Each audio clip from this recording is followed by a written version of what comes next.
Hey guys, tonight we're stepping back, way back, to a brutal winter evening in medieval Europe. You're a peasant, a serf, tethered to the land and the whims of the season. Frost pinches your cheeks, and the sky is the kind of gray that promises more snow. It's late.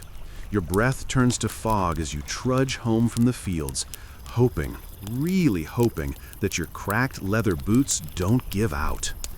Because let's be honest, you probably won't survive this. You've bent your back to the plow before dawn. You've trudged through hard soil and harvested what little the dying sun allowed. Now, as you feel the sting of the cold seeping through the thin wool of your tunic, all you can think about is fire. Is it still burning? Did your wife remember to stoke it? Is there even enough wood left? So, before you get comfortable, take a moment to like the video and subscribe, but only if you genuinely enjoy what I do here. Drop a comment below sharing your location and local time. I love seeing where you all are tuning in from. Now, dim the lights, maybe turn on a fan for that soft background hum, and let's ease into tonight's journey together. You arrive at the edge of your village. There's no street lamp to guide you, just the fading light and the occasional lamp lighting someone's window. The fields behind you are stripped bare, all barley and oats collected, and what remains is a bleak earth slowly freezing solid. A few decades from now, they'd call this the onset of the Little Ice Age. Temperatures drop, crops fail. Casual conversation becomes, are we going to survive this winter? But of course, you don't know that. You're too focused on the next few hours. The path to your cottage is uneven, the mud already turning to rime. You kick through patches of ice, muttering a quiet curse about your boots. These things were handed down from your father, and the soles are thin enough to feel every stone. Will they be enough to carry you through another few months of cold? Historians still argue whether peasants went barefoot indoors or just toughened their feet with callus. It doesn't matter much. It all hurts. A neighbor passes, hurrying the opposite way, head down, cloak tight. There's a brief nod of acknowledgement. You've known him your whole life, but there's no time to chat. Night comes fast in winter. It's not like you can pause to scroll a feed and let your brain reboot. You survive by moving. A crow caws. Maybe it's perched atop the tithing barn, the one you've paid into all year. You know that most of the grain stored there doesn't belong to you anymore. You gave it up to the Lord, the church, the taxes nobody likes to talk about. You've learned to feast on the crumbs of your own labor. Home, at last. Your cottage is small, just 2 rooms, built from wattle and daub and prayers. The thatched roof looks weary, patchworked with damp straw. If it holds this season, it'll be a miracle. You push open the door, and there's a blast of warmth, or rather, a slight easing of cold. The fire is still alive, a thin orange glow flickering in the hearth. If that fire died, you'd spend hours coaxing new flame from smolder and smoke. There are no fireplaces in peasant houses, just a fire pit in the center of the room, its smoke drifting out through a hole in the roof, leaving every surface soot-stained. You sit, finally. The straw mat beneath you is scratchy, almost brittle. You remove your boots. Your feet are stiff and cracked, your toes numb. The skin splits, and you rub it instinctively, wishing for even a scrap of animal fat to soften the pain. You think about the Romans and their baths. Did they still do that somewhere? Maybe in cities, but this is winter, and you haven't washed in weeks. You smell faintly of earth, sweat, and wood smoke. Call it medieval cologne.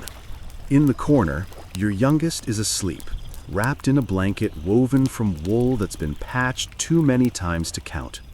The dog, if you have one, is curled nearby, its belly rising and falling. Dogs in this time are more than pets. They're warmth machines, rodent hunters, and sometimes dinner. But this one, tonight, is your trusted companion. You fish into your belt pouch, a crust of bread, maybe a bit of cheese if you're lucky, a hard, sharp little wedge that you ration like gold. The bread is yesterday's, but it's still edible, You break it and chew slowly. Your mind drifts to stories about far-off nobles feasting on roasted swan and spiced wine, a different universe. A chill wind howls outside, rattling the shutters. Winter has arrived, and with it, the long, dark nights. You think about the harvest festival, the last time you ate until full. Days of laughter around a fire, someone playing a flute, kids running wild, until the first frost snapped the festival short. Now, everything is survival. You shift closer to the fire, holding your hands out. The flames dance, hypnotic. You swore last year you'd store more wood this time, but there's only so much a peasant can do. With no forest to freely gather from, you rely on scraps, bits of construction wood, or brambles stripped from hedges. You know of people who burn their own furniture. The poor are ingenious because they have to be. Up above, faint starlight pierces the thatch. It's cold in this room, but at least there's shelter. You pull your cloak tighter. It's made of coarse wool, heavy and itchy, but it's your shield against the wind. The threadbare sleeves are patched, and one elbow has been repaired so many times that it's practically a map of your life. You remember that cloak from your wedding day. It's seen more winters than you can count. As you close your eyes, the wind howls again. The door creaks. You imagine wolves prowling at the forest edge. Last winter, your neighbor lost a sheep. He swore he saw a wolf dragging it into the trees, eyes like coals. Historians still argue whether wolves were common in medieval Europe, but they certainly haunted the imagination. You settle, exhausted. The cold is still there, nipping at your bones, reminding you that tomorrow you'll do it all again.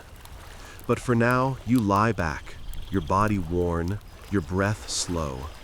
The only sound is wood crackling and soft snoring across the room. And despite everything, despite the hunger, the cold, the exhaustion, you sleep. You wake up with your breath hanging in the air, a pale ghost rising above your face. It's dawn, or near enough to dawn that you feel obligated to move. The fire is low, just a few embers struggling beneath the ashes. You unwrap yourself from the cloak you've used as a blanket and feel the cold cut right through your tunic.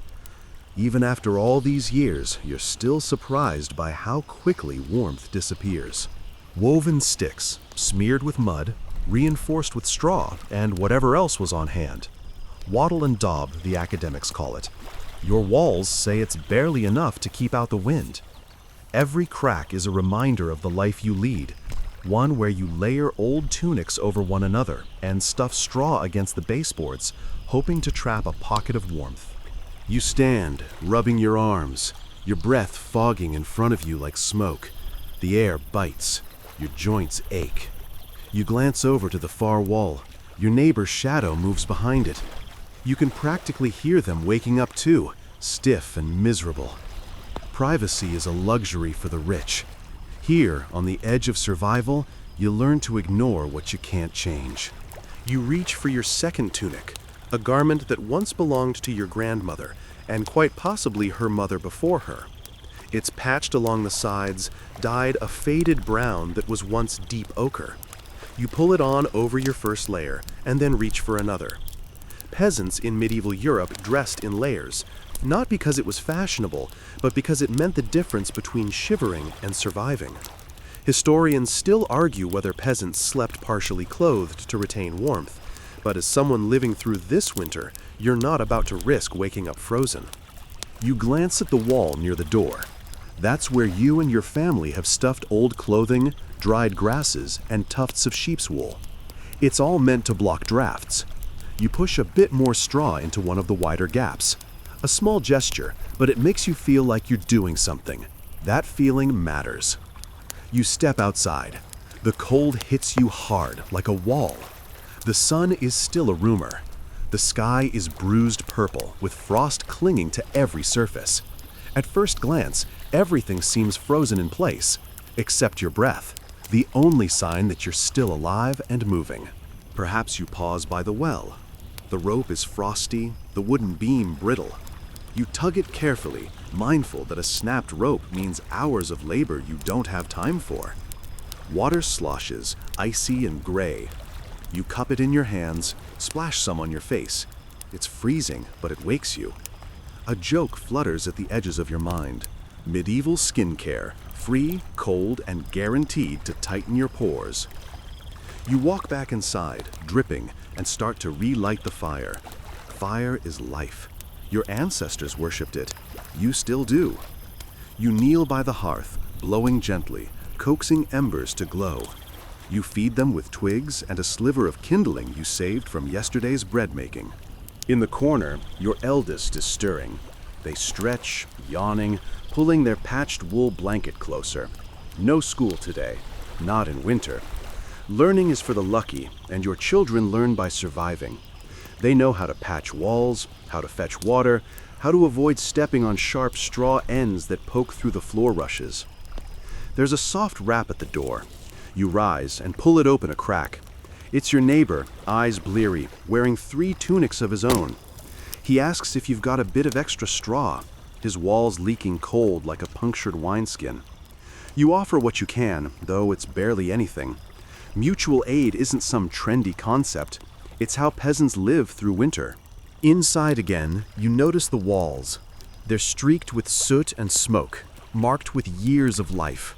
Births, winters, and the occasional mouse. There are no paintings here, no rich tapestries, just the bare minimum to keep you alive, and even that is debatable. You press your hand to the wall. It's damp. Yesterday's rain must have seeped through. You sigh. There's no fixing that today. You'll have to wait for a rare dry spell and hope there's enough mud left to patch. You return to the hearth and feel the faint rise of heat. It's just enough. You hold your hands near it, eyes closing. You remember hearing once that wealthy folk in cities sleep upstairs, away from the cold. Some even have thick walls with insulation, brick, stone, and luxury textiles. You shrug it off. That's a story for someone else. Your youngest toddles over, wrapped in a tunic that looks like a sack. You scoop them onto your lap. Their nose is red, their hands cold. You press their palms between yours, and for a moment, there's warmth. That's what this season is, a constant trade of warmth between bodies, between spirits. You can't hold on to it forever, but you spread it around as long as you can. You stir a pot. It's whatever's left from last night. Thin pottage, more water than vegetables, thickened with oat flour. You add a pebble, smooth, scrubbed clean. Heated stones help retain warmth and give the illusion of bulk. A joke flickers through your mind. This stone probably has more flavor than the stew. You eat. Slow, mindful. Every mouthful counts. You can't afford waste. The dog stares at you with hopeful eyes, tail thumping on the ground. You give it a scrap. In return, it'll keep you warm tonight. That's the deal. As the morning light strengthens, you step outside again. The fields are stiff, shimmering with frost. You'll work later, but right now, before the sun rises fully, there's a window to fix the wall, maybe repair a tool, anything to get ahead before the cold dulls your fingers and your will. You turn back, looking at your home. The walls may be thin, patched, and drafty, but they stand, and that's what matters. Because when winter tightens its grip, survival isn't about comfort, it's about continuity. You, your family, your village, you endure. Historians will argue for centuries about the lives of peasants. Were you miserable? Were you forgotten? They debate whether daily life crushed your spirit or built an unbreakable resilience. They fill academic essays with theories, but you're living it. And today, like every day, you brace yourself against the cold, hold on to what you have, and push forward. It's not glamorous, it's not heroic, but it's survival. And that's enough. You pull your tunics tight around you as you step back inside, the cold clinging to your bones like something alive. You can feel the thin linen beneath the wool, stiff, scratchy, but layered well enough to block the worst of the wind. And let's be honest, no matter how many layers you wear, your wardrobe still smells like smoke, sweat, and livestock. But hey, it's winter. Nobody's sniffing too closely. You're all just glad the fleas are hibernating. Probably. You settle down by the hearth again, the fire grown bolder with your earlier coaxing. It dances and casts shadows across the room, shadows that flicker over the walls, revealing the outline of garments hanging to dry. Linen shirts, patched wool dresses, a cloak that's been mended so many times it looks like a quilt. You glance at the garments and sigh. You'll need to re-dye them come spring, assuming the dye plants survive the frost. Clothing is a serious matter in medieval life, not because of fashion, but because it's your armor against the cold. Peasants didn't have wardrobes full of options. You had your everyday tunic, your working tunic, and your winter tunic, and sometimes the same garment filled all three roles. Historians still argue whether peasants owned more than a handful of garments at any given time.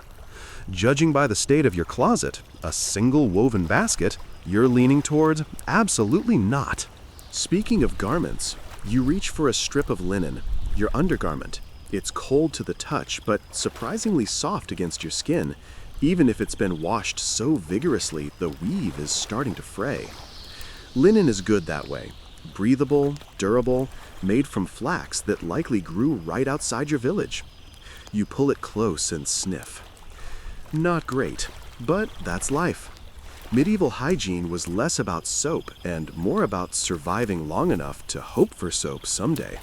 You pull on another tunic, this one woven from coarse wool, dyed mud brown.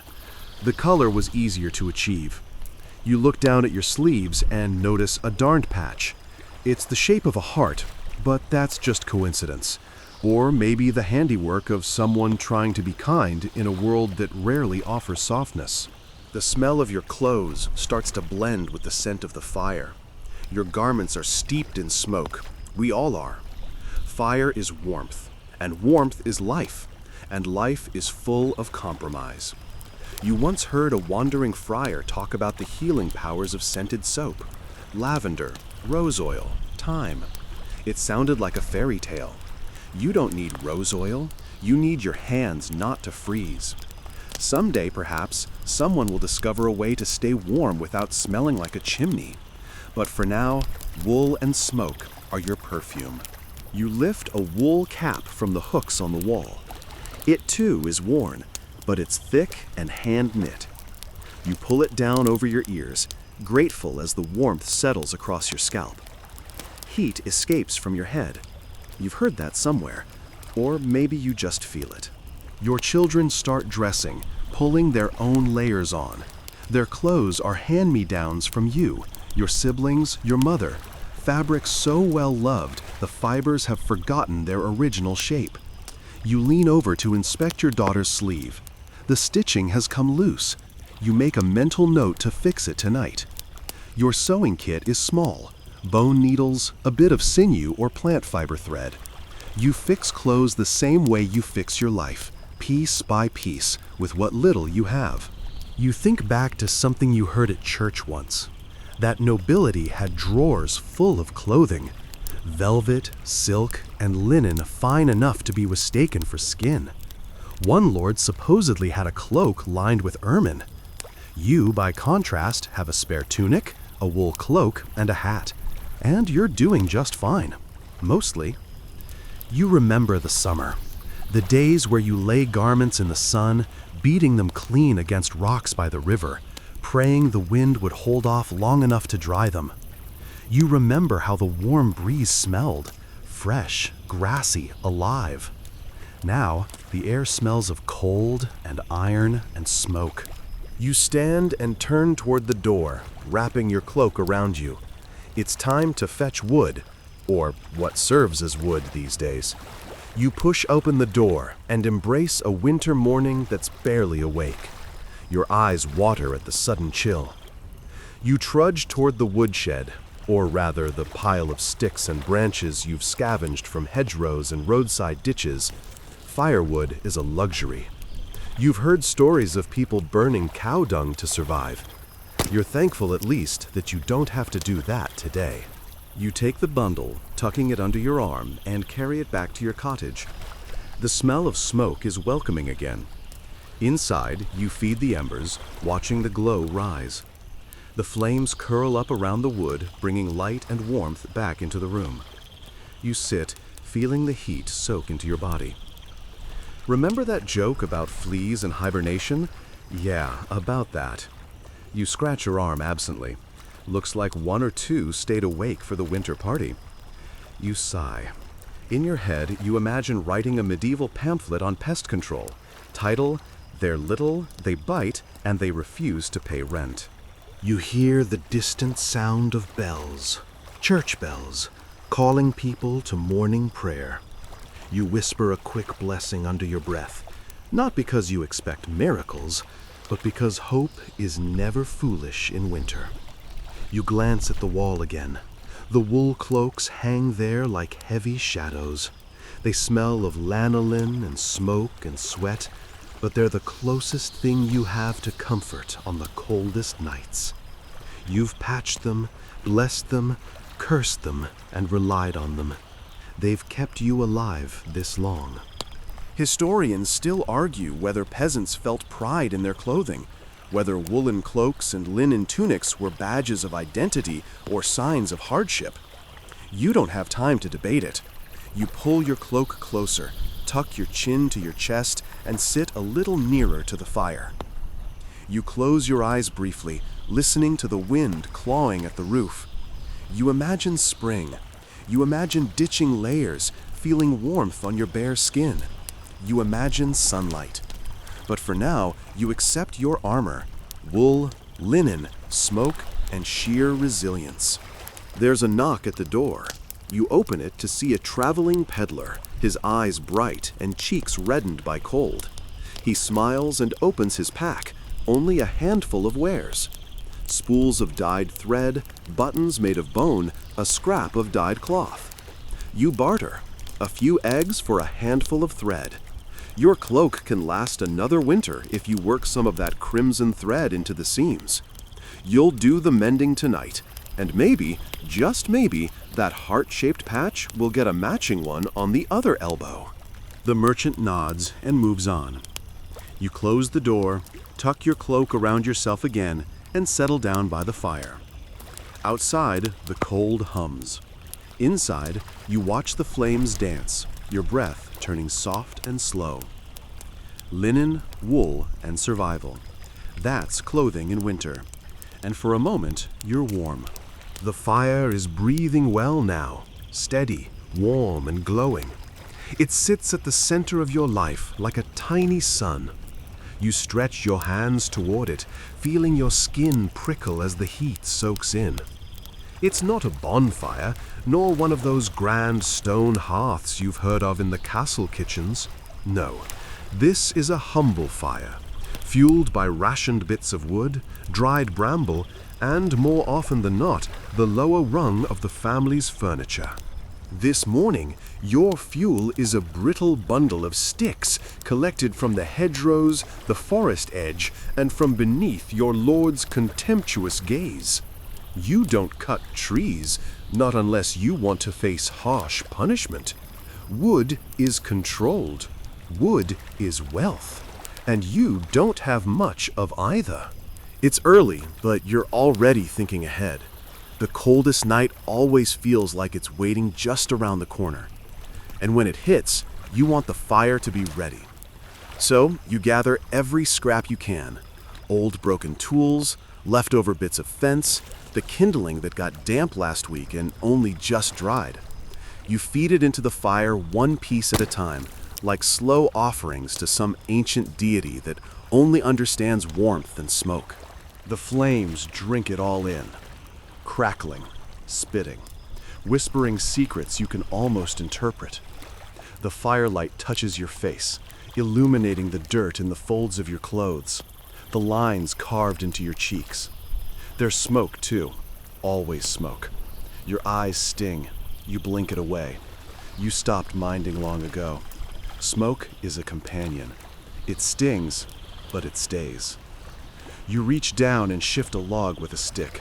The flames roll higher. You feel it now, a thin thread of heat beginning to weave its way out into the room, warming the air just enough to keep your fingers from stiffening. Fire was never meant to be a comfort here. It's survival on a technicality, a luxury you earn one twig at a time. You remember when you were a child, watching your mother blow on embers the way she comforted a feverish baby. Frustrated yet tender, determined to coax life from something half dead. It feels the same now. You've become the fire's caretaker. You stoke it, you feed it, you depend on it. And in return, it gives you just enough to keep going. You glance around the room. The walls are darkened with soot from years of burning. They've absorbed as much fire as they have cold. That's the thing about fire. It's unforgiving, even when it's your closest friend. The ceiling is stained too, and you always wonder if one careless spark will bring it crashing down.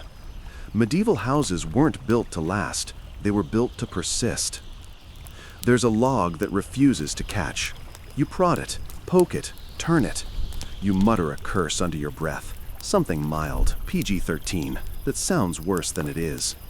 If the log were a person, it would be the kind of neighbor who comes over to borrow flour and seems genuinely confused that they never return the bowl.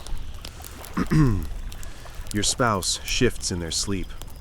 The air still smells faintly of the cold outside, mingled with the warming smell of burning wood, damp straw, and something else. Something faint but undeniable. Hope, maybe. A pot sits beside the fire, a small clay one, its sides blackened by use. It holds the morning's water, now heated enough to sip. You reach for it and hold it in both hands, letting the steam warm your face. You sip, and it's not tea or broth or anything fancy, just water, rippled and warmed. But in this moment, it feels like a treat. You swallow slowly and ease back on your haunches, exhaling. Your shoulders relax. The heat has done its job. It's tricked your muscles into thinking you're not freezing. You stare into the flames, mesmerized. You remember learning once, maybe from the priest, that in ancient times, fire was a symbol of cleansing, of renewal. It burns away the old, the dead, the rotten. It clears space for new growth. You peer at the dancing flames and wonder, if that's so, why does everything in this room feel so old, so tired, so unchanged? Then again, maybe the fire is working. Maybe it is burning away something, just slowly, quietly. You're still here. That says enough. A laugh escapes your throat, half cough, half humor. That's one joke for the day. They say every peasant home is built around the hearth. That's probably true. But no one mentions how many pieces of the floor end up as dinner for the fire. You're not exaggerating. You've seen people rip down a bench, burn their roof beams, go desperate and pry up floorboards. Fire doesn't care. It'll take what you give it, and then ask for more. Every peasant knows that balance. Enough wood to live, enough wood left so your house stays standing. Historians still argue whether laws against collecting wood were more about forest management or control. You don't care. You just know the forest is where the fuel is, and that if you're caught hauling home a branch from your lord's land, you could lose more than just your firewood. A gust of wind shoves against the wall. The chimney hole above the fire belches smoke down into the room for a moment, and you cough. You grab a rag and wave it, vaguely hoping to send the smoke anywhere but into your lungs. It won't matter. Your lungs have been breathing smoke all your life. You once joked that if anyone cut you open, they'd find ashes instead of lungs. The dog thumps its tail and comes closer, head low. You reach down and scratch behind its ears, murmuring something without thinking. The warmth from the fire reflects in its eyes. The dog is a friend, a heat source, a loyal witness to your daily struggles and small victories. You poke the fire again, watch the sparks rise. You wonder why the flames dance differently today, why some logs crack loudly while others burn silent and steady. It's like people that way. Some flare quickly and burn out fast. Others hold their warmth longer, smoldering quietly. You hear children stir again, a yawn, a scratch. It won't be long before you're all crowded around this little flame, clutching wooden bowls and waiting for the day's watery pottage. You'll blow on the bowl, offer it to the youngest, eat last. That's how it goes. The fire goes on working, and so do you. You catch yourself staring at the fire again, hypnotized. It's hard not to. In a life where so much is beyond your control, the seasons, the lords, the harvest, fire is something you can tend, something you can master. Kind of. On a good day. Mostly. Historians still debate how peasants felt about fire. Was it sacred? Was it merely functional? Did it inspire fear or reverence? You open your palm and feel the warmth pulse against it. Fire is all those things and none of them. It's not spiritual, not holy, it's simply necessary, like breath and rest and hope. The logs settle into coals now. Embers glow brighter. The flame dims but stays alive, cautious, content. You sit back on your heels and, for a moment, just a moment, you feel almost comfortable. Outside, the winter rages. But in here, at the heart of this small cottage, in front of this ember-lit pit, you've carved out a space where the cold stays away, where the dark hesitates, where even time pauses to warm its hands. You exhale and smile, faintly. The fire isn't just warmth. It's proof that you're still here, and that's enough to face the cold again. The fire crackles, always hungry.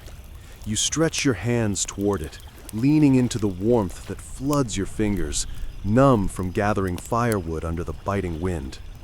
Your breath is a foggy plume in front of you, tinted orange by flickering flame. Tonight, fire is more than light. It's life itself, just like every other night this winter. You're not the only one who thinks so. Fire is the medieval peasant's anchor to warmth, food, safety, and sanity. It's a ritual, a task, a chore, a comfort. And sometimes it's even a threat. One stray ember on thatched roofing, and it's "there goes the village" faster than you can say medieval building code, which, in case you're wondering, doesn't exist yet. There's no chimney here. Instead, smoke gathers in the rafters, curling in a hazy layer near the ceiling. You cough when the smoke escapes downward, stinging your eyes. It smells like burning pine wood, wool grease, and lingering wet moss. Still, this is better than freezing to death. Historians still argue whether medieval peasants developed a sort of smoke-induced immunity or if they just walked around perpetually smelling like campfire. Likely both. And the fire isn't just for warmth, it's for cooking. You hang a simple pot over the flames, spooning in a weak porridge, sometimes barley-based, if you're lucky. The smoke helps preserve meats too, curing them by accident. It's just one of many quiet strategies learned through centuries of survival, one winter after another. You stir the stew as the wind howls outside, rattling the wooden shutters. There's something deeply satisfying about surviving another day, another night. But here's a strange twist. Sometimes medieval peasants would literally bank their fire, burying hot embers under ash, soil, or even dung to keep it smoldering overnight. That way, they could rekindle it in the morning without needing flint or steel. You scoop ash onto the coals before bed, muttering a hope that tomorrow they're still warm. And if they aren't, well, time to visit the neighbor's hearth with a carefully carved wooden spatula and ask for a bit of fire, the medieval version of borrowing a phone charger. You glance over to the corner. The hearth isn't just heating your bones, it's protecting your bread, which is gently drying on the stone ledge, close enough to toast, but far enough to not be scorched. The fire even hosts your sleeping cat, curled in a loaf with tail tucked over nose. She doesn't pay rent, of course, but she does her part, keeping mice out of your dwindling grain stash. And speaking of grain, you toss in a handful of dried herbs, not for flavor, but to keep the fire sweet. Smoke from burning rosemary or juniper wasn't just for aroma. It was believed to ward off sickness. Does it work? Historians still argue whether it's superstition or proto-science. It doesn't matter much to you. It's one more thing to believe in during the long, dark hours. You poke the fire with a stick, watching sparks rise. Maybe you find yourself daydreaming. You imagine a life where someone else tends the fire for you. You imagine walls made of stone, lined with tapestries to keep the cold out. A fireplace with an actual chimney, maybe even hot baths. And then, snap, the log shifts. Reality pulls you back to the present, to survival, to the necessity of maintaining the very thing that keeps you alive. Just when you think the fire is steady, a gust of wind sneaks in through the poorly fitted door, sending a few sparks fluttering onto the packed dirt floor. You stomp them out quickly, heart pounding. Fire giveth and fire taketh, especially in winter. This is why some medieval laws forbade leaving your fire unattended. In some villages, there was an official fire watch, a neighborly agreement where people took turns making sure flames didn't turn into infernos. Tomorrow, if the weather allows, you'll go into the woods for more kindling. Firewood is always in demand. In fact, forests were so essential for heating and cooking that many medieval villages had strict rules about who could cut wood, where, and how much. Even then, shortages happened. Between the rich claiming vast blanket ownership over wooded lands and families burning through anything that would catch, winter turned into a negotiation with nature. But tonight, you've done your part. The fire is healthy, it has fed you, it will keep you warm. And if it burns down to nothing in the early dawn, you will rise, shivering, to coax it back to life. Because that's what you do, every single day. You endure. You find warmth in the relentless cold. You live by flame and smoke. Now the light flickers over your face, and the fire makes shadows dance across the beams. You lean back, your eyes drooping, listening to the last crackles. The flames seem to whisper stories of ancestors, of seasons, of centuries of peasants just like you, gathered around the same simple miracle. That's how medieval winter nights pass, stacked logs, sparking embers, and the quiet pride of small survival. The sun sets early again, slipping beneath the gray horizon like it's escaping winter itself. And soon, the village falls into darkness. But this darkness isn't silent, not by a long shot. You listen as the night begins to stir. For a medieval peasant, sleep isn't just a nightly visit, it's a ritualized battle against cold, noise, fear, and whatever else lurks beyond the fragile walls of your home. Tonight, it's first sleep that brings you under. Yes, first sleep. Because medieval people often slept in two distinct phases. Historians still argue whether this segmented sleep was cultural or biological, but the practice appears across texts and diaries. You're not dozing until dawn. You sleep a few hours, wake, then sleep again. And during those waking intervals, you might stoke the fire, pray, whisper across the straw with your partner, or just stare into the dark and think about the work you've yet to do. For now, you settle onto what passes for a bed. It's a wooden frame filled with woven rope supports, topped with a mattress stuffed with straw, feathers, if you're lucky, or reeds. It's lumpy, it's scratchy, and it smells like whoever slept here before you. But it's better than stone. You drag a rough linen sheet over yourself, hoping it shields you from the cold. You're sharing this bed, of course, with family members, possibly even the neighbors if space allows. Bed sharing isn't just necessity, it's survival. Body heat is fuel, more precious than oak wood. You tuck your hands beneath the sheet, feet angled toward the warmed stones near the hearth. You can almost ignore the fact that your toes are still numb from hours in the fields. But there's never total peace. Outside, wolves howl in the near distance, and you swear you heard a fox screech. Maybe a thief is creeping near the grain storehouse. Or maybe it's just the wind worrying the shutters again. You sigh, breathing into your wool sleeve to warm your face. There's one more noise, though, a snore. Of course, you roll your eyes in the dark. In time, sleep comes. The first wave wraps you in foggy warmth, slipping through your mind like thick velvet. Then, somewhere after midnight, your eyes blink open. You're awake, not fully, but enough. You shift on the mattress, your back protesting. Around you, the room breathes, slow, heavy breaths of people dreaming.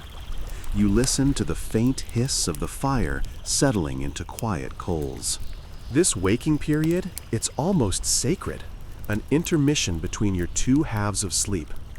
Some might whisper prayers, others think on problems too heavy for the day. If it's summer, maybe you slip outside and watch the stars.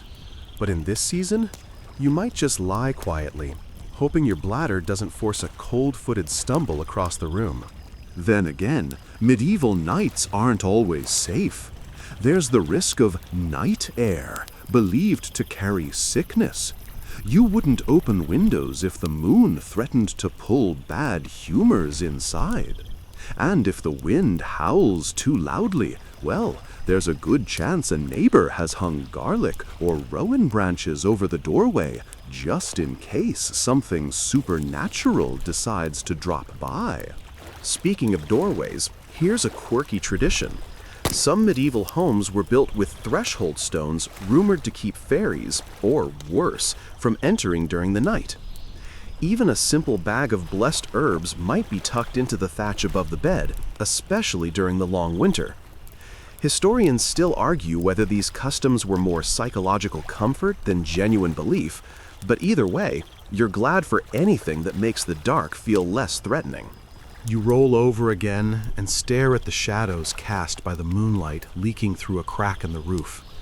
You consider going back to sleep, but your mind is awake, alert to winter's subtle threats. Rats, thieves, frost, even your own wandering thoughts. But eventually, the cold persuades you. You draw your knees to your chest, press into the warmth of a shared blanket, and breathe through your nose until your thoughts slow. First sleep is over. Now it's time for the second. And just like that, you slip under again. Second sleep, the deeper, dreamless kind. When you wake at dawn, it's always abrupt.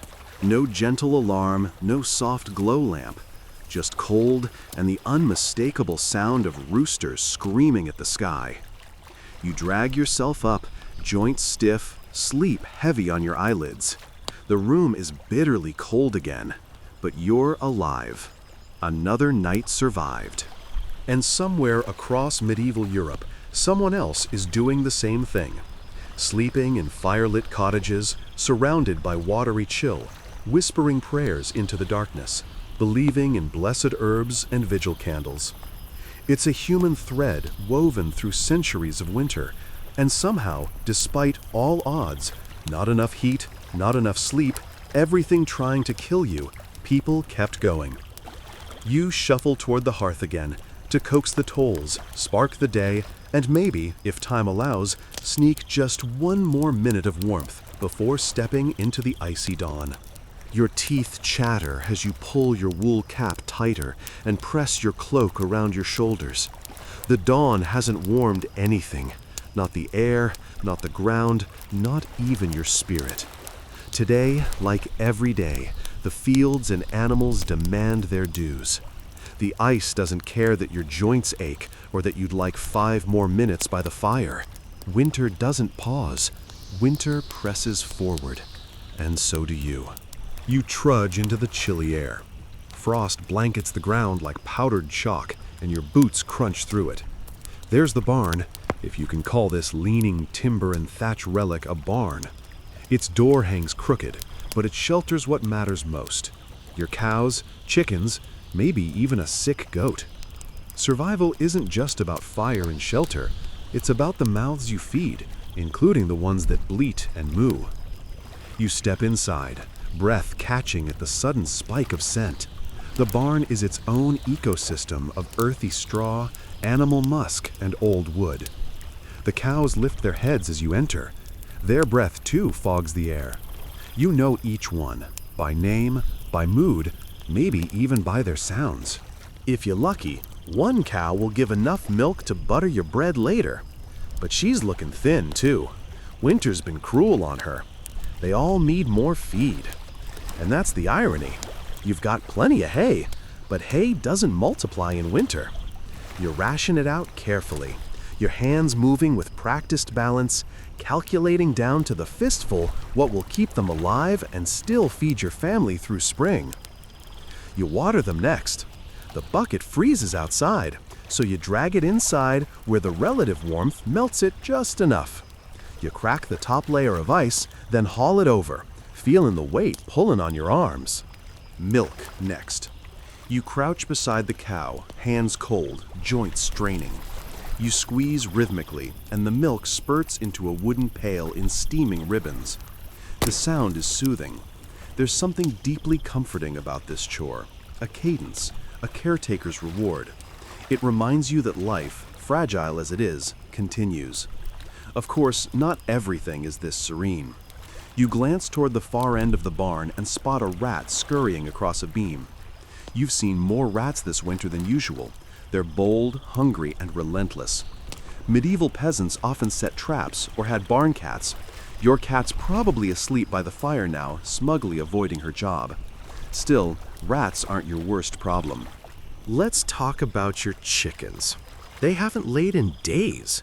They huddle in their little coop, feathers puffed against the cold. You check for eggs, just in case, hand brushing straw that's somehow colder than the outside air. Nothing. Not one. Historians still argue whether peasant diets were nutritionally balanced, you think sarcastically. But really, who has the luxury of arguing from an armchair when your dinner depends on whether a bird feels like laying? Maybe you'll pray for an egg. Believe it or not, some people did. Saint Bridget was sometimes invoked for farm blessings. You're not above a little spiritual negotiation, especially when hunger prowls just outside your doorstep like a stray dog. Suddenly, a muffled crack echoes. You stiffen, thinking of fire, of collapse, thatching maybe. But it's just the frost settling on the roof. Still, you move a little quicker now, eager to return home. Though before you go, you check one more thing: the grain store. You walk toward a wooden chest, lift its heavy lid with an anxious grunt. Inside, barley, oats, maybe even some rye if you're blessed. You scoop your hand through it, feeling the grains like cold sand. Enough for this week, maybe next. After that, hard to say. You close the lid, deciding not to tell anyone what you've calculated. People will panic if they know how thin the margins are. Better to keep spirits high while your stomach growls low. With the chores done, you head back outside. Your breath steams. Your eyelashes sparkle with frost. Across the fields, your neighbor trudges in the same direction. You lift a hand in greeting. They nod back in that silent, winter-weary way that says, "We're all enduring this together." Still, there's something more, something unspoken, like a whispered conspiracy to survive. You might share embers, bread, warnings, even a little joke here and there. Yes, humor thrives even in the worst winters. It's like sowing laughter in frozen soil. It doesn't grow much, but it keeps you human. You step back inside the cottage. The fire's still going. Barely, but it's enough. Your cat mews lazily from the corner. The air smells of smoke and barley. Your spouse is stirring something in the pot, a thin stew perhaps. No eggs, no fresh bread, but it will do. You lower yourself onto the bench and exhale. Another morning behind you, another tiny victory won. You glance at the small window where a pale light crawls in under the shutters. It's the kind of light that promises absolutely nothing, but it's light at least. Quietly, you think to yourself, it doesn't get easier, you just get better. And in medieval winter, that's everything. By mid-morning, you can no longer feel your toes. Despite stamping them inside your woolen socks, despite wedging them on warmed stones, despite muttering an impressive array of medieval curses under your breath. But this isn't the city. You don't have cobblestones or chamber pots or a shoemaker down the lane. You're a peasant, and your world is fields and frost. So, you do what peasants have always done in winter. You improvise. Clothing isn't fashion, it's armor. Hoyden jackets, coarse tunics, linen underclothes, woolen overclothes, and if you're lucky, fur trim or lining. You pull your cloak around you, feeling its weight, feeling the crackling fibers rub against your neck. It's homespun, a bit rough against your skin, maybe dyed with woad or madder if someone in your village has a talent for plant dyes. Otherwise, brown. Brown it is. Your hat is wool. It must be wool. Sheep are the medieval superhero of survival. Wool insulates even when wet, unlike linen or hemp, and you haven't seen cotton in these parts. Too exotic, too expensive. You're thankful for wool, except when it itches, which is always. But still, better itchy and alive than silky and frozen. Your shoes are made of leather, hardened and patched many times. Sewing tools aren't abundant, and neither are materials. So each repair is a careful act, done by firelight, needle in hand, tongue between teeth. So you walk, aware of every stitch, knowing each one stands between you and frostbite. Cold seeps in from below. The muddy earth is half frozen, almost like stone, but not forgiving like it. You feel the wet creeping into your soles. You think of wooden overshoes, pattens, and how useful they might be, clacking over this wet ground. Some villages have them, but not yours. Wooden shoes, like many things, are small luxuries. You tuck your freezing fingers into your sleeves. It helps, a little. But your fingertips might go numb soon, especially if you're working outside for too long. And working outside is inevitable. You can't exactly rewrite winter with a wool sock and a prayer. Inside the house, at least, clothes get creative. Layering becomes a lifestyle. You might wear the same tunic for an entire season, adding and subtracting layers like rings of armor.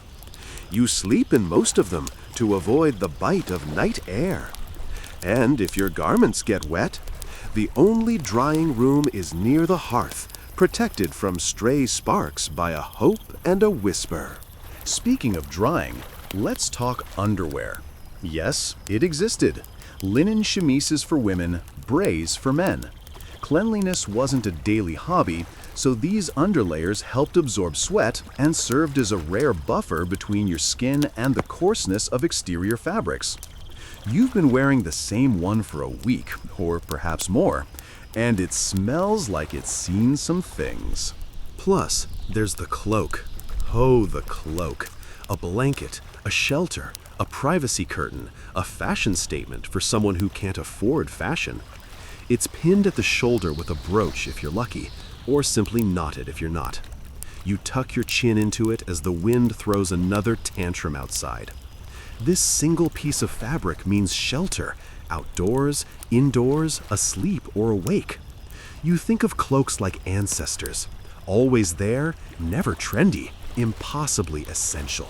But here's a quirky one. Medieval peasants sometimes rubbed animal fat into their clothes. Yes, grease, tallow, lard. It repelled moisture and added a bit of insulation. Historians still argue whether this was widespread or just occasional desperation. Either way, your socks might smell like a kitchen floor for days, but at least they're warm. Still, you're not packed and cozy like someone in the castle. You don't have furs from imported sable or Arctic fox, no fox-lined boots from Venice. Your warmth has to come from what you have: sheep, herbs, fire, and stubbornness. And maybe, if it's a super lucky day, you've scarfed down a baked onion or two. Not for health, for heat. Cooked onions were believed to warm the blood. Go figure. As the day stretches on, you pull your cloak tighter and layer on another scrap of wool from the chest. Maybe this one was a tablecloth once. Maybe it's a bit of a torn blanket. Doesn't matter. You breathe through it as winter breathes against you. You wonder again what life's like for the noblemen or merchants in their stone houses. They wear finer wool and more of it. They might have furs. They might have someone else to light their fires. They might see winter as merely an inconvenience, not a foe with teeth. But then you remember, too much comfort is its own kind of softening. And you're tough. One last stitch in your cloak, and you're ready. The crack in the sky hints at evening already. Time to return inside, back toward the fire. You marvel at how every thread, every rag, every stitch has carried you through this day. Maybe your clothes are old, worn, patched like a weary memory, but they're yours. You pull your hat low, one last defense against the biting wind, and head toward evening knowing you'll do it all again tomorrow. And honestly, you'd rather itch than freeze. The brittle wind bites harder now, as though it's come back for a second helping of your exposed skin. You pull your cloak tighter, but the truth is, it's not enough, not by itself. Fire, warmth, and clothing only go so far. Eventually, you'll need something else: food, fuel for the body and the mind. But the medieval winter is stingy this year. What lies in your pantry, or what counts as one, might be the difference between living and merely staying alive. You push open the door to your cottage, and the wooden hinges groan. Inside, the room feels slightly warmer, but only because your skin is half frozen. A pot hangs over the fire, simmering, if you can call it that. It's mostly hot water with the memory of barley, a few wilted greens, maybe a legume or two. You sink down beside it, and someone hands you a wooden bowl. You spoon it up, the broth thin but salty. The warmth spreads down your throat, blooming in your core. This isn't a feast, it's barely a meal. Yet when you're hungry enough, even poor stew becomes a blessing. The taste? Mostly smoke, garlic, and patience. Still, it's nourishment. Remember, this right now is mostly determined by what you harvested last fall. Crops are limited. Preservation attempts, like drying and salting, only go so far. Your dried beans and peas are winning the survival contest. Those little things last a long time. And then there are root vegetables: parsnips, carrots, turnips, if they haven't rotted yet. A lot of your meals taste like dirt. Beautiful dirt. Bread, maybe, if you have flour left. But flour has to stretch. That means mixing in bran, chaff, or even sawdust if desperation really lands a punch. Medieval people knew these tricks, sometimes by choice, often by sheer necessity. Historians still argue whether the worst famine bread was more bark than grain, but one thing's clear: you eat what can be eaten. Then there's the ale, a weak brew, maybe just above murky water, but safer than the well. It fills your belly, dulls the edge of hunger, sometimes gives a little warmth. You sip from a rough clay cup and imagine it's stronger than it is. "Want mead?" you once overheard a noble say. Mead, honey wine, was rare as jewels to peasants. Honey costs. So you settle for this: ale that tastes like sour hay, watered from the same bucket where you washed your hands last week. But tonight, you might do better. You reach for the clay pot with your precious pickled vegetables. These pickled foods? A medieval treasure. They're not exactly refreshing, but they're sharp, tangy, and taste like strategy. You lift a chunk of turnip from its brine, your fingers cold, the smell sharp. Preservation is not just a verb, it's a survival mechanism. You think of it as eating next month today. There's a fringe bit of village lore about wrapping apples in straw and burying them in cold soil to keep them from spoiling. You tried it this year. You dig one out to check on it. It's soft, a little shriveled, but edible. It tastes like a poor man's memory of autumn, tart but still sweet enough to make you close your eyes and pretend. Still, hunger in winter is more of a calculation than a feeling. You mentally recite what's left. Grains, beans, a few onions, salted meat if you're wildly lucky, though you probably ate most of that last month. Milk and eggs depend on the mercy of the animals. Opportunities for foraging are slim.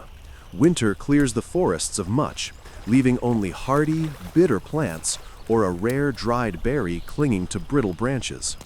You might chew on a bit of pine resin if you're desperate. Yes, people did that.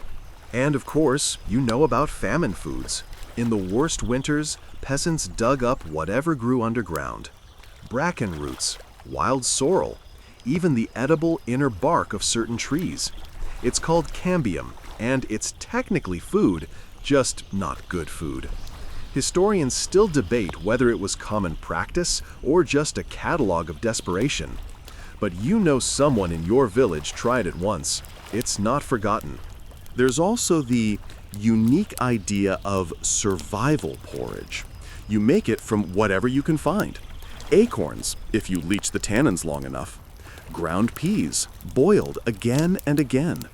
Even dried nettle leaves, if the frost hasn't flattened them entirely. You stir it all together and hope for flavor.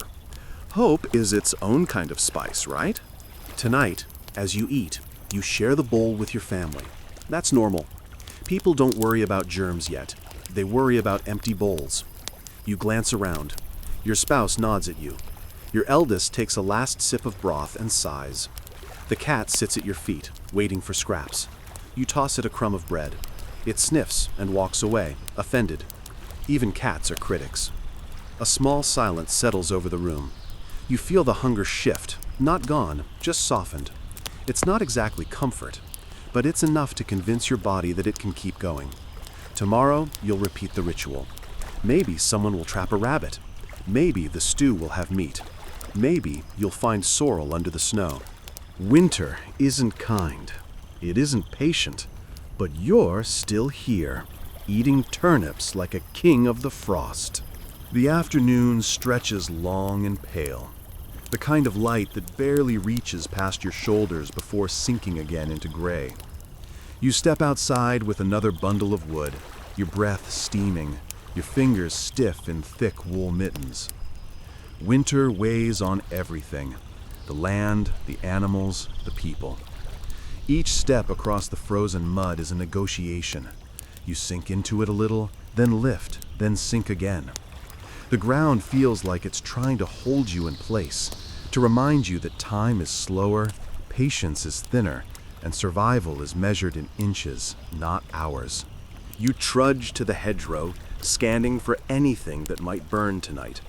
Broken branches, fallen twigs, perhaps a forgotten piece of fence post.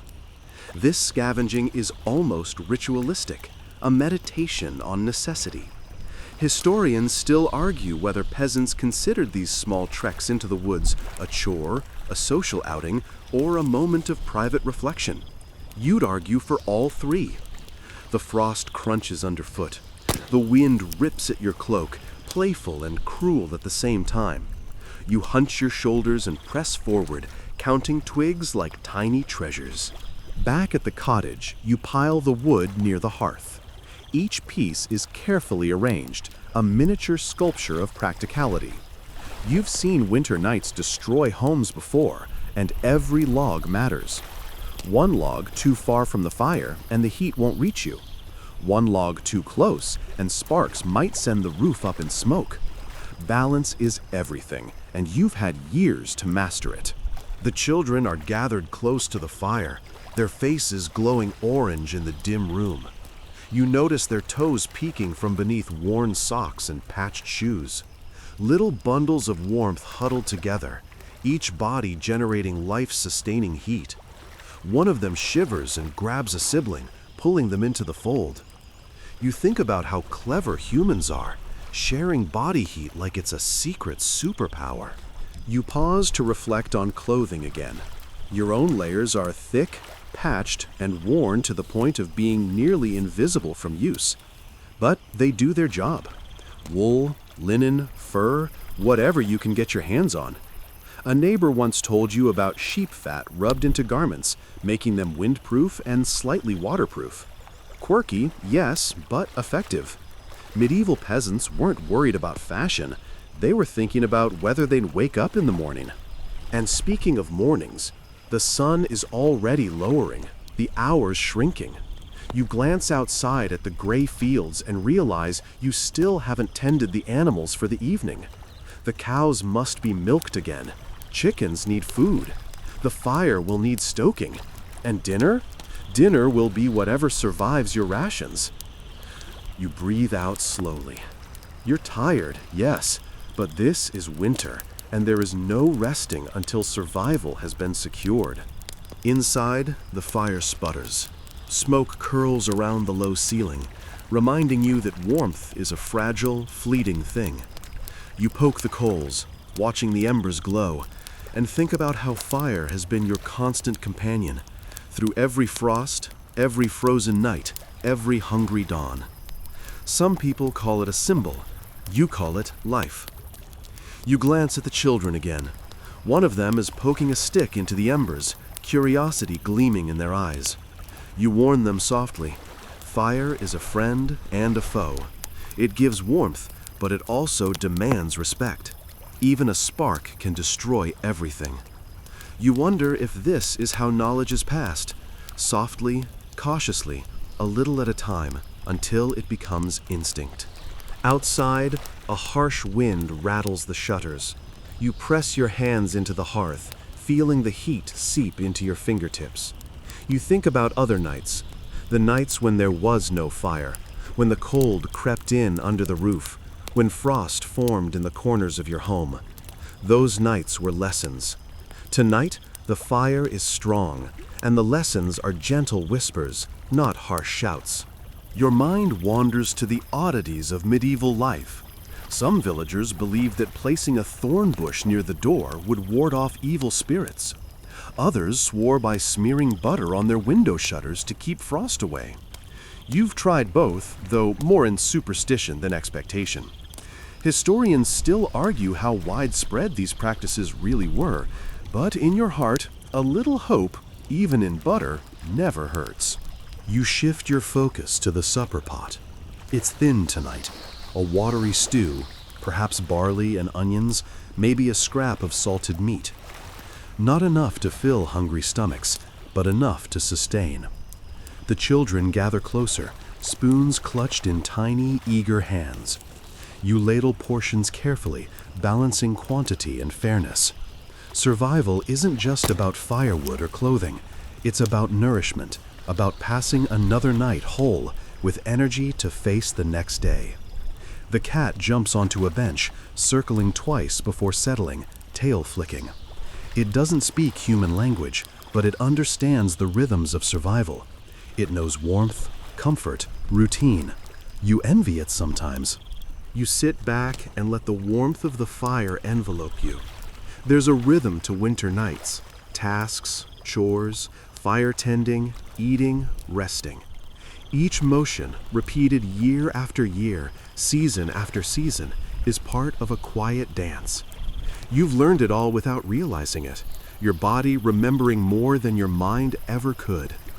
The cold is a teacher, persistent and relentless. You glance at the sky through a small crack in the wall.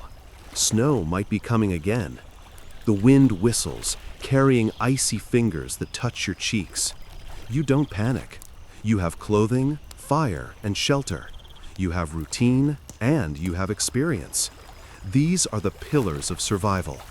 You also have stubbornness, the kind of stubbornness that laughs at frostbite and frozen toes. Without it, you wouldn't make it through a single winter. Even as darkness deepens, you feel a peculiar comfort in the chaos outside. Winter may rage, but inside there is heat, there is sustenance, there is life. And in this life, small victories, like a successful fire, a full pail of milk, a warm cloak, are celebrated quietly, internally, without ceremony. The children doze, the cat purrs, the embers glow.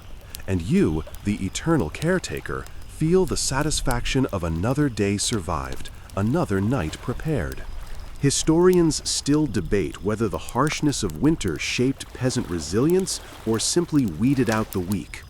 You don't ponder that too deeply. You're not reading scholarly articles. You're living the answer. Each layer of wool, each ember coaxed to life, each sip of broth is proof that endurance matters more than theory. As night approaches, you turn your attention to the hearth again. The fire demands attention. It always does. Logs are rearranged, coals stirred, smoke coaxed upward. You move carefully, mindful that the warmth can vanish in an instant. Outside, winter waits.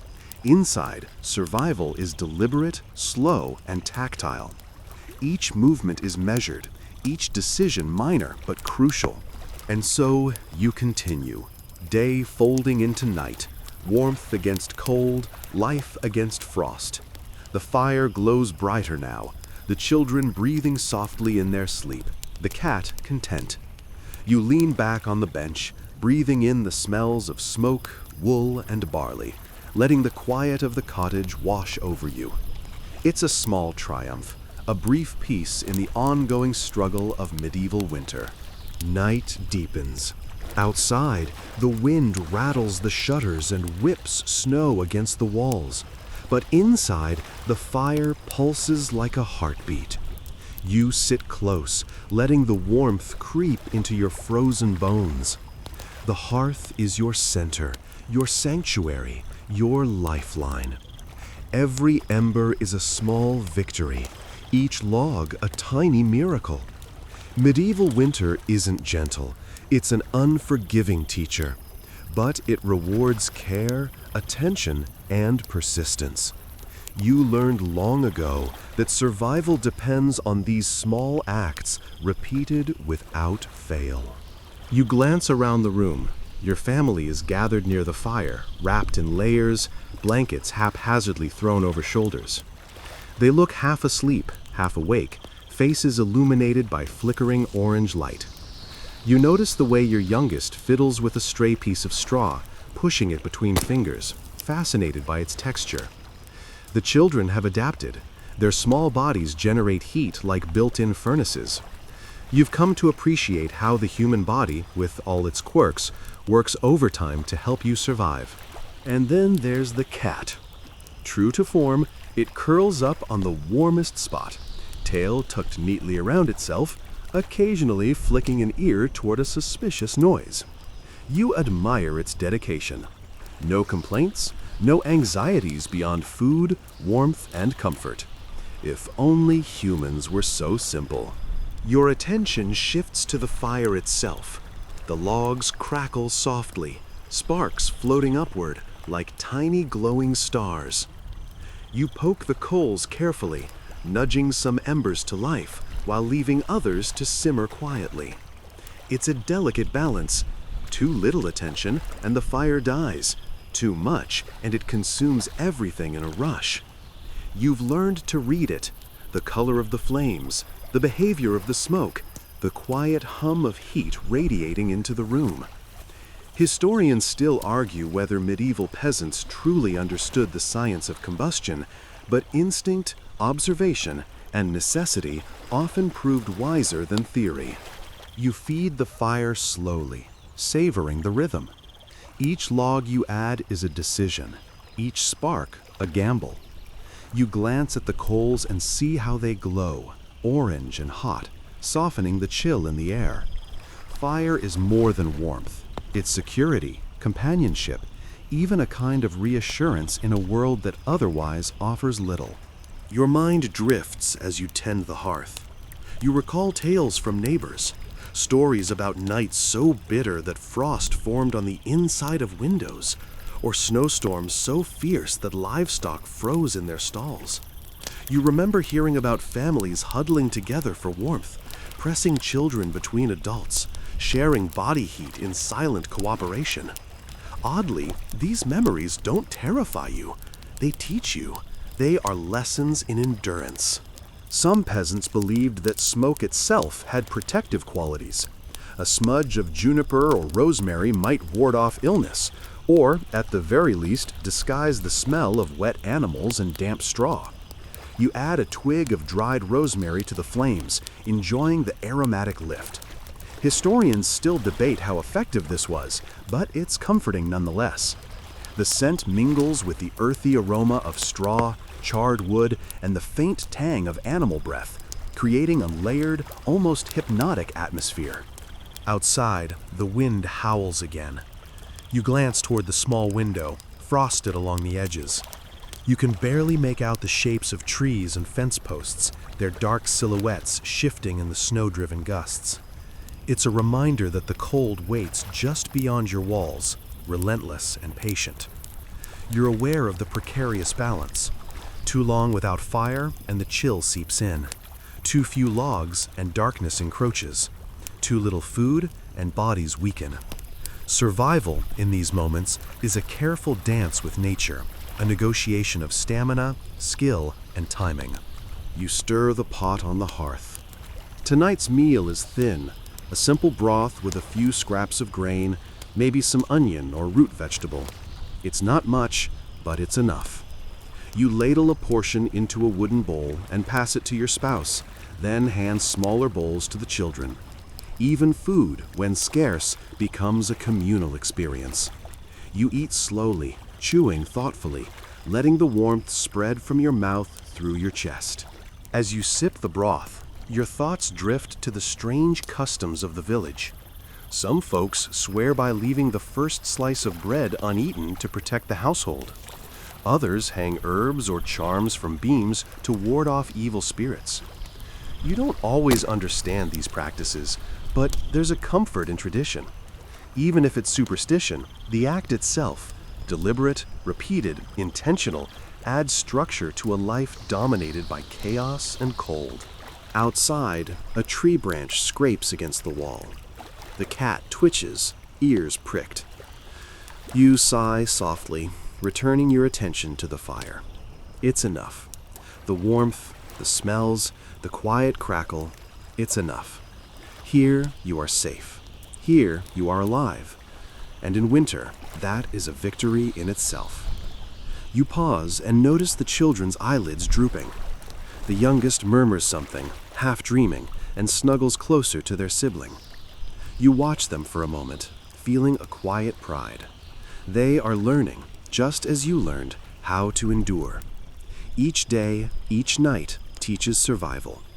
Each fire tended, each meal rationed, each layer of clothing added is a lesson in persistence. And in the corner, the cat yawns, stretches, and settles down again. The room smells like smoke, straw, and a touch of cooking. You breathe it in, savoring the familiarity.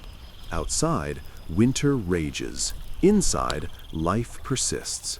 And somehow, in this quiet glow of embers and low murmurs, you feel a small, steady pulse of reassurance. You are here. You are warm. You are enduring. The evening deepens, and the chill outside presses harder against the walls.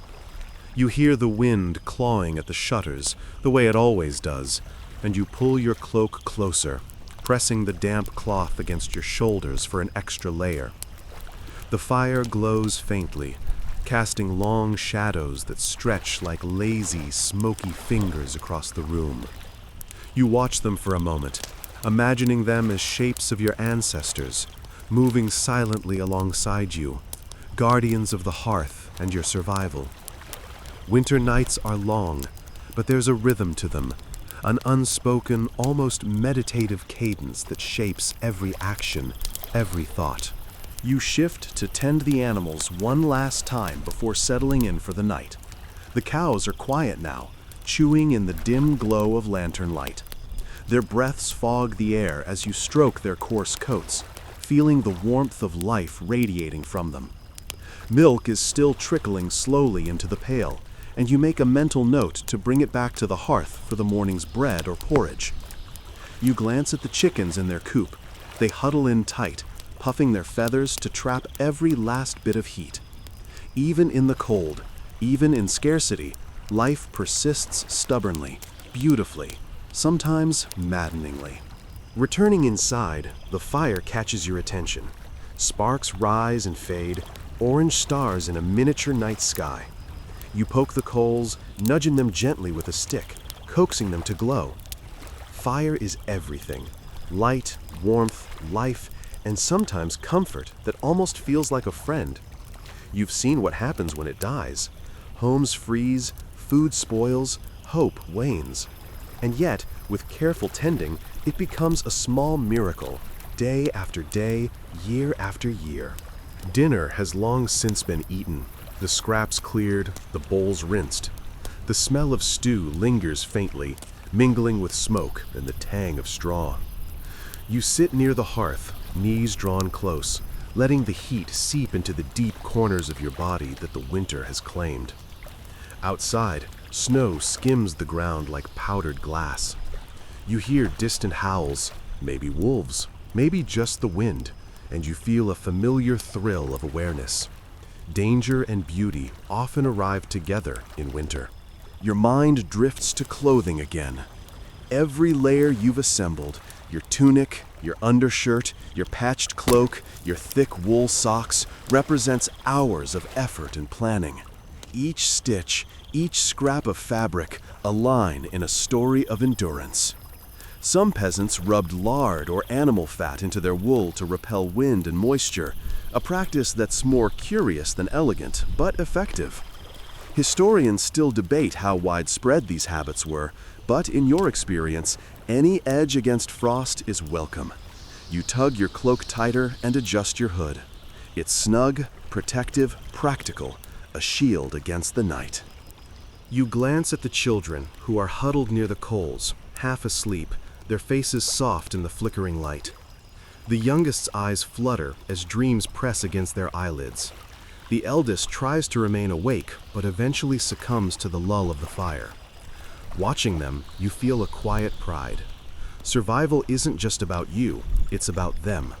Every log added to the fire, every morsel of food, every layer of warmth is a thread in a fragile tapestry of life that you are entrusted to maintain. A small noise draws your attention. The cat, curled on a stool, stretches, arches its back, and flicks its tail. It seems oblivious to the bitter cold outside, perfectly content in the hearth's glow. You admire its simplicity. No worry, no strategy beyond comfort and instinct. How different life would be if humans were so uncomplicated. And yet, complexity is survival too. Your mind sifts through the day's chores, the inventory of supplies, the layers of clothing and wood and food. Each detail matters. Each decision ripples through the hours ahead. You reach for a twig of rosemary and toss it onto the embers. The scent rises immediately, sharp and fragrant, mingling with smoke and straw. It is a comfort, a reminder that humans have always sought small ways to manipulate the environment, even in desperation. Superstition and science blend in such acts. Some villagers believe the smoke wards off illness, others simply enjoy the aroma.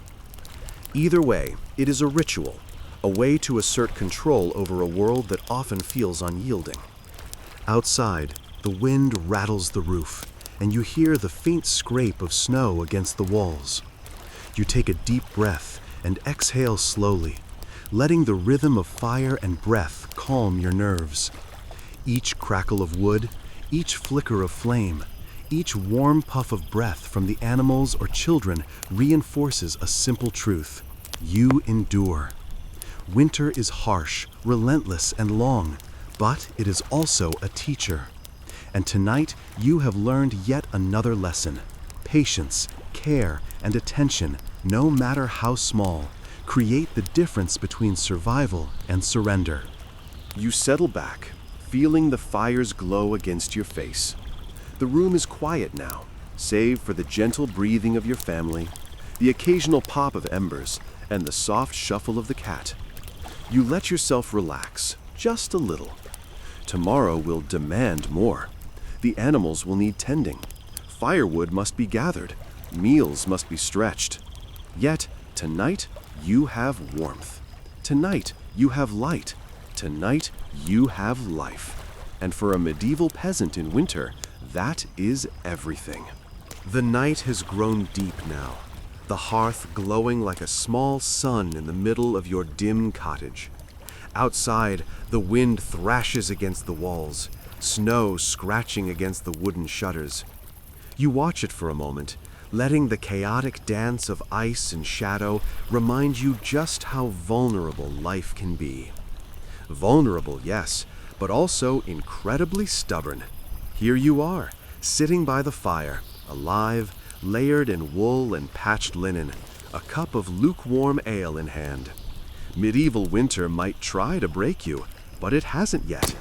The children are asleep, curled up in small nests of blankets near the hearth. Their breathing is slow, almost musical in the quiet room.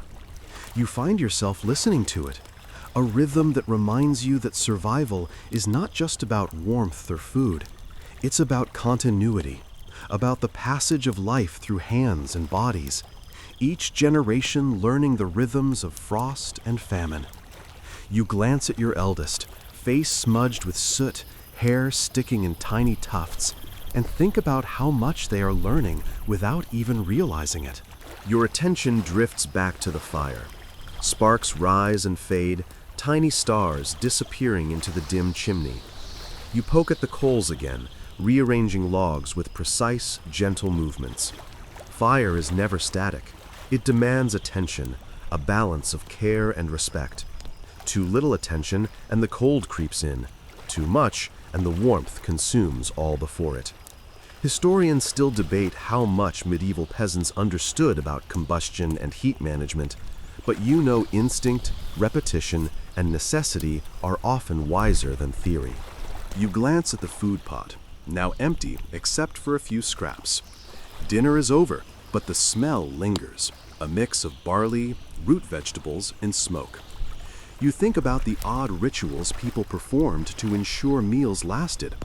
Some families would leave a corner of bread untouched, believing it protected the household from famine. Others tied bundles of herbs to beams to ward off illness or misfortune. Superstition, yes, but also strategy. You tuck a sprig of dried rosemary into the hearth embers, enjoying the sharp fragrance as it mingles with smoke. A shiver runs through you despite the fire. Winter has a way of finding every exposed spot, testing your defenses. You adjust your layers again, tugging your cloak tighter and pressing your wool cap down over your ears. The rough fabric scratches, but it is protective. You think about how medieval clothing was less about elegance and more about endurance. Layers of wool, linen, and furs if you were lucky. Rubbing animal fat into the threads might seem strange today, but it repelled moisture and wind, and tonight you wouldn't sneeze at a little extra protection. Outside, the howl of a distant wolf cuts through the night. You don't flinch, but you notice it. Wolves were a constant presence in winter folklore and in real life. Many villages kept dogs, traps, or even charms to deter predators. Some neighbors swore by carrying a piece of iron for protection. Others hung herbs above doors. Historians still argue about how seriously these measures were taken, but you find comfort in them, something tangible to fight against the uncontrollable world beyond your walls. The cat stirs, tail twitching, eyes glimmering in the firelight. It stretches, yawns, and curls again near your feet. Simple creatures, simple instincts. Sometimes you envy them. No plans, no fears beyond survival, no wonderings about tomorrow. And yet, you recognize that complexity is part of what makes you human. You've spent hours calculating firewood, rationing meals, checking the animals, planning, anticipating, protecting. Your endurance is not instinctive alone. It's strategy, observation, and care. Your thoughts wander to your own meals during childhood winters. You remembered dried beans, thin porridge, root vegetables boiled to softness, and ale that tasted faintly of smoke. Even a small piece of cheese or salted meat was a treasure. Hunger shapes memory, but also character. You think about how you've learned to savor every morsel, to stretch each portion into nourishment that lasts. Food is more than sustenance.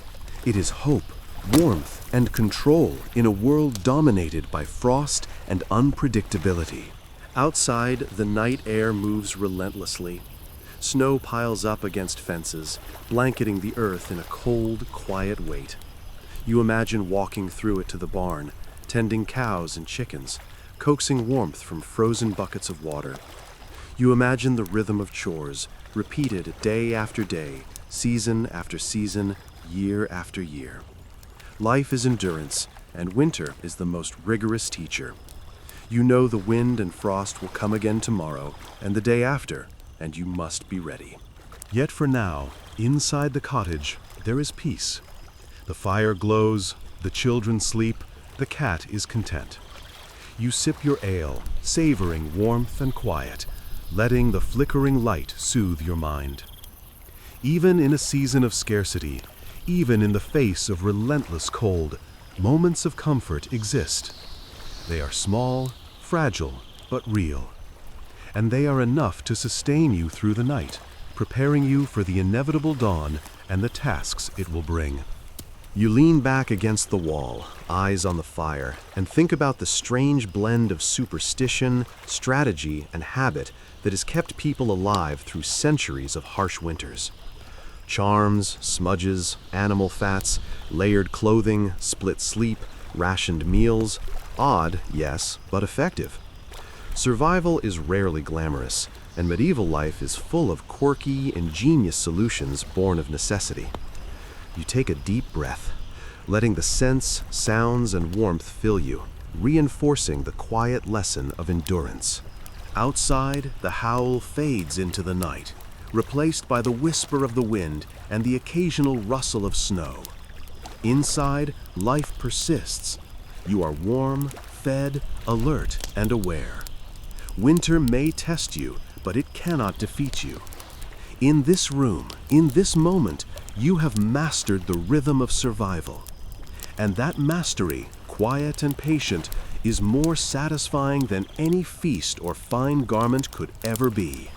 The late night hours settle like a heavy blanket over your cottage. Outside, the wind rattles the shutters and whispers through gaps in the wooden walls, a constant reminder that winter does not sleep.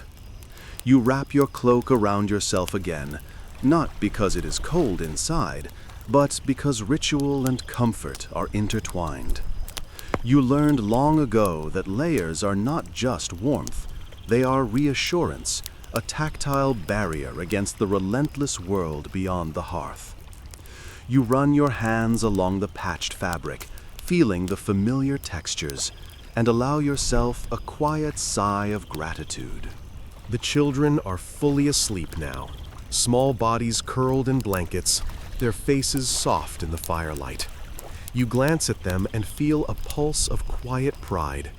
Each day, each chore, each rationed meal is part of a slow, patient education in survival.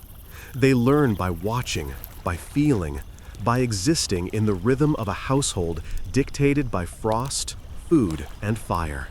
You remember that every stitch of clothing, every log added to the fire, every ounce of food measured carefully is a lesson in endurance. Medieval winter is a harsh teacher, but its lessons are unforgettable. You shift attention to the fire. Embers glow bright red and orange, the occasional spark floating upward like a tiny fleeting star. Fire is a companion, a lifeline, a silent observer of human persistence. You poke at the coals, adjusting logs with precise care. Too few, and the room cools. Too many, and the fire becomes unruly, threatening the straw mats and wooden benches. Every movement is calculated, deliberate, a dance with heat and hazard. Historians still debate whether peasants had formalized methods of fire management or whether instinct and trial and error were enough. Either way, you know from experience that fire is both a necessity and a teacher. You glance toward the cupboard. Food is sparse. Barley, oats, a few turnips, and the memory of salted meat. Tonight's supper is long eaten, leaving only aromas lingering in the air. You think about medieval preservation techniques: pickling, salting, drying, storing grains in straw to prevent moisture. Quirky by modern standards, but ingenious. Sometimes you wonder if your ancestors whispered to their stored food, hoping ritual might extend its life. Some swore by charms or sprinkling a bit of blessed water over the grain. Historians still argue how widespread these practices were, but you know that hope has always walked hand in hand with survival. The wind outside howls again. You imagine the snow piling over fences, the fields flattened and frozen, the forest stripped bare. Wolves may prowl, or it may just be the storm carrying voices through the trees. You adjust your cloak again, pressing it tighter, feeling the weight like an invisible shield. You think about clothing as more than warmth. Wool, linen, furs, animal fat, even scraps stitched over and over. They are your armor. Without them, survival would be a mere hope, not a practice. Your mind drifts to the animals, the cows, the chickens, the cat. Each one has its own rhythm, its own way of enduring. You can hear the soft snore of the cat now, curled up near the hearth. The cows rest, legs tucked under, exhaling slowly, steaming slightly in the cold air. Chickens huddle, feathers puffed, waiting for morning. You notice that the rhythms of the animals mirror your own: awareness, rest, warmth, and the occasional cautious movement. Medieval peasants relied on animals not just for food, but as constant companions, gauges of health, and subtle reminders of life's continuity. You sip a small amount of ale, lukewarm but comforting. Its bitterness sharpens your awareness while dulling the chill at your core. You think about the strange, quirky survival hacks of your ancestors. Some smeared butter on windows to prevent frost. Others tied herbs over beams to protect the household. Some carried small iron charms or whispered prayers into their clothes. Superstitions or strategies, they all served a purpose. Historians still debate whether such practices were widely effective or simply tradition. But tonight, in the quiet glow of embers, the gestures feel like part of a continuum, practicality mingling with hope. You listen. The house creaks. The fire crackles. Snow presses against the walls. Somewhere outside, a distant owl calls. All of it is a lullaby for survival, a soundtrack of endurance. You shift closer to the hearth, feeling the heat seep into muscles tightened from hours of labor and vigilance. You close your eyes briefly, savoring warmth, safety, and the steady rhythm of life continuing despite the cold and scarcity. Medieval winters were brutal, unrelenting, and long. Yet here you are, witnessing small victories. Food on the table, fire in the hearth, layers against the cold, children safe in their beds. The small, practical rituals, the poke of embers, the layering of clothing, the rationing of food, the care for animals, are acts of defiance against the frost. You marvel at human resilience, at ingenuity born from necessity, at the quiet perseverance that threads through every household. You shift again, checking the children one last time. Their breaths rise and fall in rhythm, synchronized unknowingly to the faint crackle of the fire. Even in hardship, even in a season meant to test the limits of body and spirit, life persists. The night stretches on, steady and patient, a mirror to your own endurance. You breathe in deeply, letting the sense of smoke, straw, and simmering vegetables envelop you, a reminder that even in the harshest winters, warmth, comfort, and continuity are possible.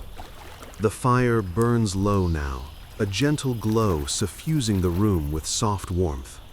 You sink further into your cloak, letting its weight press reassuringly against your shoulders. Outside, the wind continues its relentless dance, but inside, you feel the rhythm of survival steady your heartbeat. The children are tucked into their straw-filled beds, blankets pulled high, small bodies curled for maximum warmth. Their quiet breathing fills the space with a calming presence, a gentle reminder that life endures even when the world beyond the walls is harsh and unyielding. You gaze at the hearth, noticing the embers glowing softly, tiny fragments of warmth suspended in shadows. Fire, you realize, is the silent narrator of countless medieval nights, watchful, patient, demanding, and generous in equal measure. Each spark is a small triumph, each log a gesture of care. You have tended it throughout the day, coaxing life from each piece of wood, balancing heat, light, and protection. Historians still debate how medieval peasants truly mastered fire, whether it was instinct, inherited knowledge, or a blend of both. But sitting here now, you know the answer through experience. Practice, patience, and attentiveness are as vital as skill.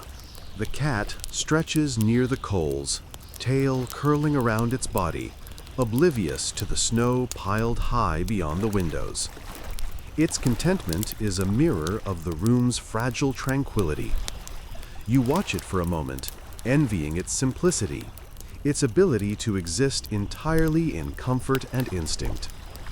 You return to your own thoughts, thinking about layers of clothing, the thick wool socks, the patched tunics, the coats lined with fur or animal fat. All of it, scratchy, rough, and imperfect, is armor against winter's bite. You tug your cloak tighter, the familiar itch of wool reminding you of every winter survived. You stir the remnants of the evening's broth with a wooden spoon, inhaling the mingled aromas of barley, onions, and smoked meat.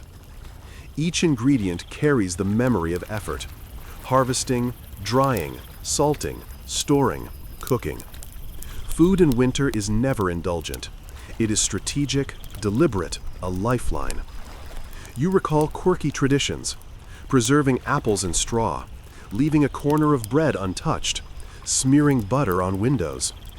Historians still argue about how common these practices were, but their intent is clear. People sought to influence fate where they could, to create a sense of control amid uncertainty. Tonight, those small acts resonate as both ritual and reassurance. Outside, the snow presses silently against the walls, the world reduced to white and wind. You close your eyes for a moment, listening to the soft hiss of the fire and the faint creak of timber settling. Each sound is a reminder of continuity. The house holds, the fire burns, the children sleep, and you endure. Winter tests everything, but you have learned to measure its challenges, to pace yourself against the cold, to survive with grace in ways both practical and instinctive. Your mind wanders to the oddities of peasant life. Some rubbed animal fat into clothes to repel moisture.